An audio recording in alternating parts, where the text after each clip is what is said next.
சகார்ஜி பேசுகின்றேன். நான் இன்று பேச இருக்கும் தலைப்பு என்னவென்றால், இக்கணமே வாழ்ந்திடு நீ. இது நீங்கள் உள்முகமாக பயணிப்பதற்கான ஒரு தியான யுக்தியாகும். நிகழ்காலத்தில் நீ வாழ பழகிக்கொள். ஆணவ மனம் கடந்த காலத்திற்கும் எதிர்காலத்திற்கும் அல்லாடி கொண்டிருக்கும்.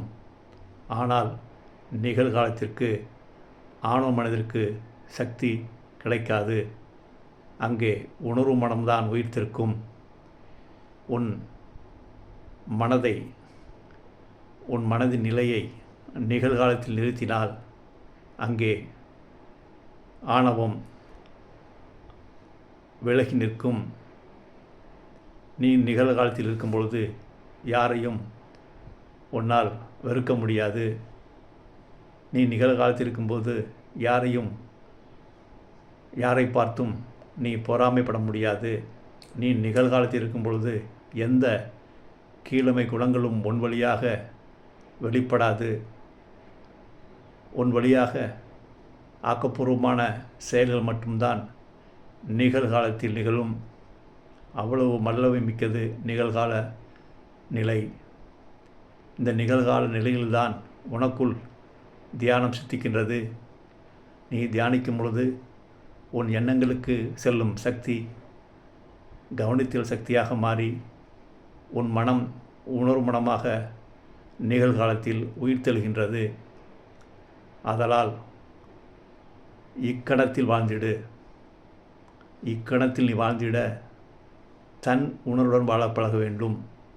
எந்த ஒரு செயலையும், எந்த ஒரு பேச்சையும், எந்த ஒரு எண்ணத்தையும், எந்த ஒரு பார்வையையும் நீ உணர்ந்து செய்வதுதான் தன் உணர்வுடன் செய்வது.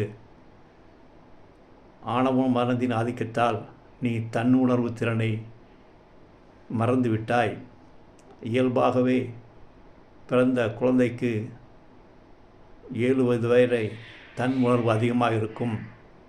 ஆனால் இந்த சமூகம் அவனுக்கு கல்வி அளிக்கின்றேன், அறிவு அளிக்கின்றேன் என்ற பேரில், வெளி அறிவுரை அளிக்கின்றேன் என்ற பேரில், அவனை படிக்க வைக்கின்றேன் என்ற பேரில் இந்த சமூகமும் பெற்றோர்களும் உறவுகளும் ஆசிரியர்களும் மதத்தன்மையற்ற மதவாதிகளும் அரசியல்வாதிகளும் பல விஷயங்களை அந்த குழந்தையிடம் திணித்து, மதத்தையும் திணித்து, கடவுளையும் திணித்து, அவனுடைய உள்ளார்ந்த அறிவை மழுங்க செய்துவிட்டனர். அந்த உள்ளார்ந்த அறிவு செயல்பட வேண்டுமென்றால் நீ நிகழ்காலத்தில் அதிகம் இருந்து பழக வேண்டும். அதற்கான ஒரே கருவி தியானம்தான். ஆதலால் நீ தியானி.